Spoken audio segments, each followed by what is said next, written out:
waste your time. No, no problem.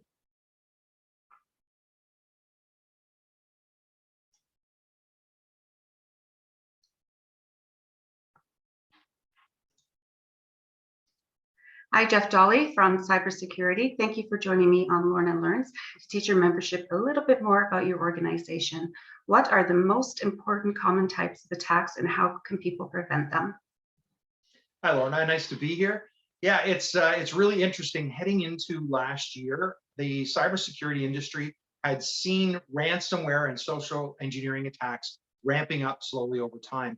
And originally, that was just really smart programmers developing ransomware attacks where they'd embed them in phishing emails and out they would go. What happened was over time, they realized there was a market for this on the black market through the dark web. And so unsophisticated users were able to pay a fee for a client list, a list of validated emails and this ransomware, and they could just shoot out thousands and thousands of ransomware emails, of phishing emails that would kick off ransomware. And so that explosion coincided with everybody being sent home last March when coronavirus shut us down the first time. People were working out of their homes on networks that weren't managed by IT, that weren't protected, with weak passwords, with other members of the family exposing the network where work assets sat. And you know, you get up in the morning, you're sitting in your living room, you've got a coffee beside you, and you're working through your papers, you've got a call, the dog chases the cat, runs across in front of you, trips something, your kids are fighting over the same computer for schoolwork, and all of a sudden you've clicked on one of those ransomware emails and shut your organization down. That's hugely problematic. And in 2020, that just escalated tremendously. And so for organizations that are trying to prevent that type of an attack from being successful, it is really all about awareness. It's making sure that the people on your team who connect into your network aren't the weakest link in your chain. Making sure they're doing monthly training. There are lots of online options for that. Making sure that it's being talked about, that people are aware they need to be conscious of this. It's not just about the Zoom settings and the security settings on your calls, but about how you're conducting your business using that technology. Wonderful, thank you. As a small business, what cybersecurity steps should I focus on first? So obviously training, given that last conversation, awareness training, user training is critical, but there are some other key elements. And you know, for a lot of people who have a managed service provider in-house IT, you should have implemented a lot of this. You know, one is multi-factor authentication. So this is rather than just a single password that can be compromised, it's two different ways of authenticating that. A text message, a separate code or set of questions, things that will create a secondary barrier to somebody hacking your system or being able to access it. And so multi-factor authentication in critical systems in particular is very important. Ensuring that passwords are complex. You know, we all see these videos that come through on LinkedIn and other social media platforms about, you know, the old joke about passwords. What's your password? You know, put in your password and it's your first dog's name.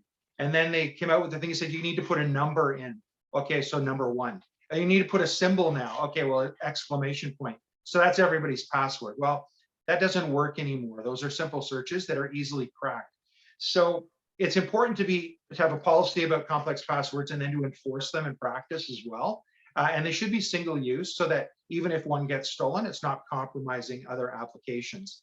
And then of course, backups. And if you're not backing up your work, your data, your systems on a regular basis, then when that successful attack finally breaks through, and believe me, at some point it will, you need to be prepared for the aftermath, and having backups that are running and appropriately set is critical to being able to recover to the functionality that you had before. Okay, thank you. That's very informative.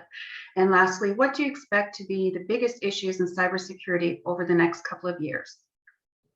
Well, Lorna, and again, it's really related to that first attack point around ransomware. Last year, ransomware exploded across Canada, and the insurance industry was decimated as a result. Cyber liability coverage resulted in a 400% loss ratio last year. And that is just, it's unheard of and completely unsustainable. So one of the critical things that's going to happen in the coming months and years is we're going to see insurance capacity drying up. Simply can't absorb those kinds of losses. And where it is remaining available, it'll be significant increases in pricing or limits to what can be covered. We've seen it with existing clients who are struggling to get renewals, even though they've had no claims. And they're citing cybersecurity environments. Really, the standard of underwriting for qualification for insurance is increasing. So people that have signed, even small businesses that are signing contracts where they've got a cyber insurance requirement or other cybersecurity requirements, they need to start investing now. It's critical that they be able to have those things in place. Otherwise, they're going to end up either not qualifying for those contracts or breaching them because of not being able to arrange insurance on renewal. Oh, that's the new reality going forward, I guess.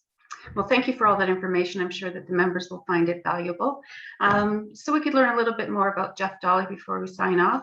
First of all, because of the freak surprise snowstorm we woke up to this morning, are you a summer guy, a winter guy, and why?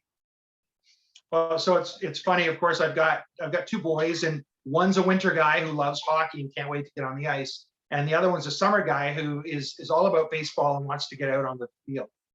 So I don't have to pick, because of them. Frankly, for me, the shoulder seasons have always been more fun. Back to school, football, spring, the flowers bloom and you can get outside again. So winter, summer, I'd have to say summer. And really the reason is I picked up golf at a young age. I really enjoy playing the game, getting out. So I'd have to say I'm a summer guy. Hopefully you'll be at our golf tournament again this year. You thoroughly enjoyed it last year. And last question for Jeff Dolly is, what was your first concert that you attended? Yeah, so I would say it's back in the 80s, and it would be Bryan Adams that I would have seen in concert back then. Favorite Bryan Adams song? Wow, Summer '69. That's a good one. That's Yep. a good one. Okay, well, Jeff, thank you so much for joining Lorna Learns. We've learned a lot from you today, and we really appreciate your time. And this will be going up soon on LinkedIn.